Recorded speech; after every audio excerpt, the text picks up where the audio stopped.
Well, I had a little bit of a haul in yesterday. So I took, let's see, what did I have I done so far? I took the John Deere over to that lady's house. She did call. I was surprised. I thought I was just getting a load of excuses, so I ordered an apology. But yeah, she paged me or texted me last night. Paige, my goodness, what are we back in the 90s? She texted me last night and said she was back from the hospital. So I loaded it up last night. She took it over there. She gave me all the money. She seemed very pleased. So that's good. I think I got a riding mower coming in tomorrow. I mean, he told me a specific time that it would be here, so fingers crossed that he keeps it. But at least I won't be waiting here all day now that I've got a time that he can come. Now there was another guy who said, I'll probably be here Friday. I don't expect he'll be here. He never gave me a time. So got the push mower yesterday. He called about 2 o'clock. So backstory on the push mower. I don't know, about a month ago he called, said he poured diesel in it. He said, what would I be doing to fix it? And I told him, yeah, I just drained the diesel and cleaned the carburetor. So he drained the diesel, but didn't clean the carburetor. It's one of those plastic carburetors. So he calls me up yesterday and says, yeah, I called you 4 weeks ago. I drained the diesel, but it's still running terrible. What should I do? Or no, what did he say? Is there anything I can do? And I said, well, I mean, I have to take a look at it. He says, well, maybe you can just clean that carburetor. I said, yeah, that's fine. Well, he brings it over here. I'm still thinking it's probably running a lean condition, which means it's clogged up. But it wasn't. It's running very rich. I mean, just pushing the gas into that carburetor. So the needle valve is stuck open somehow or another. Either the float is broke or the needle valve isn't seating correctly. And since it's a plastic carburetor, those things are so cheap. It's cheaper to buy a new one than it is to rebuild it, really, because once you put your labor into it. So he said, go ahead and change the oil and sharpen the blade. So for 13 bucks, you pick up a carburetor. I mean, it's basically nothing. So I ordered a carburetor. We'll put that on. That should fix that up. And then last night at 7 o'clock, I don't get that. I'll explain the 7 o'clock in a minute. But he brings this over, and it's leaking gas. So I find the leak, and it's the inlet to the carburetor. See if I have a carburetor. I can show you what I'm talking about. I do. I got one right here. So where the fuel line hooks up to the carburetor, this one's metal, but that one's plastic, and it's cracked, so it's leaking right out of there. So you got to replace the carburetor no matter what you do.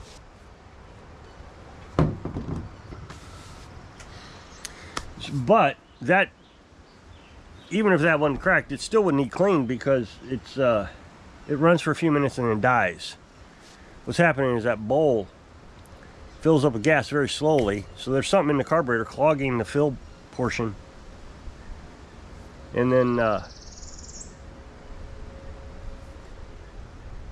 when the bowl runs out of gasoline, it dies. You can wait just a couple seconds, it starts right back up. I checked the spark's fine. The flow of the gasoline is great. Well, obviously it's dripping gas.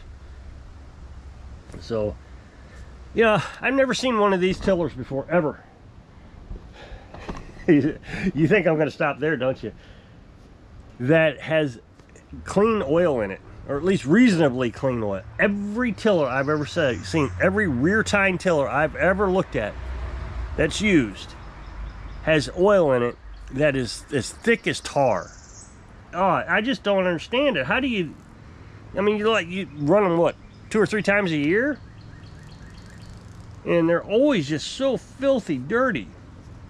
The air filters, always clogged up dirty. I've never seen one where they changed the oil. Even my own grandfather, he donated one to me, or well, I guess it was kind of, I inherited it. And donated, I don't know, I'm coming up with all kinds of strange words today. But I inherited the tiller, rear tine tiller, and it was just filthy. I mean, just filthy. So I changed oil in that one 2 or 3 times just to get it to clean up a little bit. But I don't understand it. So I don't get this. He just shows up at 7 o'clock at night. And I have really tried to understand that logic. I'm not sure I get it. I mean, I can kind of picture what happened. It was a couple, man and woman, nice truck. They looked respectable. They pull into the drive. So I walk outside and, you know, he says, do you work on these? And I said, well, how old is it? He says, oh, it's not that old. So I looked in and it's not. It's got an overhead valve. So, I mean, I'm sure it's fine. So I said, yeah, sure, I'll work on that. And so I go in to get a tag so they can fill out their information. I figured when I come back out, we just lower it off the truck. But they already had it out of the truck by the time I got back outside. I mean, it was quick. But I'm sitting here thinking, okay, so here's how I would imagine it progressed. Was because she seems to think that's hers. I could tell that she thought that was her piece of equipment. I mean, he was in charge of the conversation, but she filled out the tag, put his name on it. But she was the one that was, oh, that thing's always ran so good and all that kind of stuff. So I would imagine it's hers. So she's out there tilling, is what I'm guessing. She pulled it out. She wants to get her garden going, and it dies on her. She runs for a few minutes. It dies on her. So he comes out and he takes the. This is what I'm imagining. He takes the fuel line off, and it breaks that plastic inlet. So he puts it back on, and tells her to go ahead and run it, and then realizes, oh yeah, she's not gonna be able to run that. It just keeps dying. So they pick it up and put it in a truck, and they just come on over. And I've tried to get into the head of people that do this, because you know what, was it last year? I think it was last year. Somebody called at 9 o'clock or 9:30 at night. I was already asleep, and wanted to buy a push mower. And I really am trying to figure this out. And anytime I ask AI or, you know, anybody, they always say, well, it's because you don't have an actual shop. And I tried to understand that, yeah, that might be what it is. I don't have a shop, so they think they can just drop by any time because, you know, I live here. Well, first of all, I don't think I would just drop by somebody's house, regardless of the situation or whatever it is I wanted, without at least calling first. But okay, so I have signs out, and that's what he said. I said, you know, I said I was getting ready to wrap up the evening because I came out in slippers. And he says, well, you had your signs out still. I'm like, oh, really? I'm supposed to put my signs away at night? I didn't realize that. So I'm trying to get in the mindset of this. But I don't think, even if the signs were out, that I would just stop by a place and just assume that they're going to come out and help me. I would at least call first, but I can't even imagine I would do that after 5 o'clock. You know, it was an absolute emergency, and, you know, a tiller is not an absolute emergency in my mind. So I cannot get into the mindset of that. I have no explanation as to why do people do it. And when I talk to the folks on YouTube here, they all seem to agree with me that that's unacceptable behavior. But it happens so frequently, it can't be that unacceptable. People showing up on Sundays, after hours. I just really am baffled by that. What was it? It was it Easter? I don't remember when it was. Some guy come over on a Sunday and said he wanted fuel line. Yeah, I need some fuel line. I said, not on Sunday. Well, no, it's just fuel line. No, it's not just fuel line. It's fuel line, and then it's, you know, oh, what, you know, how do I put this on? Oh, I'm still having problems. So, I don't know. But Carolyn and I have decided that we're going to just accept the fact that that's just the way it's going to be. You can't really control it. It doesn't seem to be controllable. When you get on Facebook and you look at all the, you know, in the lawnmower repair groups, you see a lot of people complain about the same thing. A lot of them have closed up shop because of it, that they just can't get any time alone. But the way I see it, at least the way I'm looking at it, is all through the winter I don't have any business. And so for a short few months I have a ton of business. I'm just going to have to accept that people are not going to respect who you are.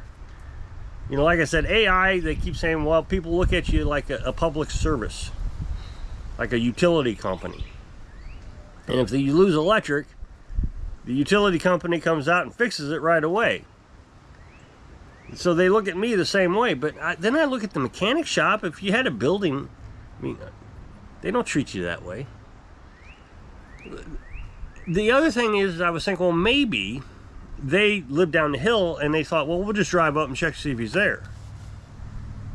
But that's not the case. They live the next town over. So they drove a good long ways to get here. So unless they were just thinking, well, we could go out for a ride and see if he's available. I don't know. Oh, and another guy showed up, and now he's the local plumber around here.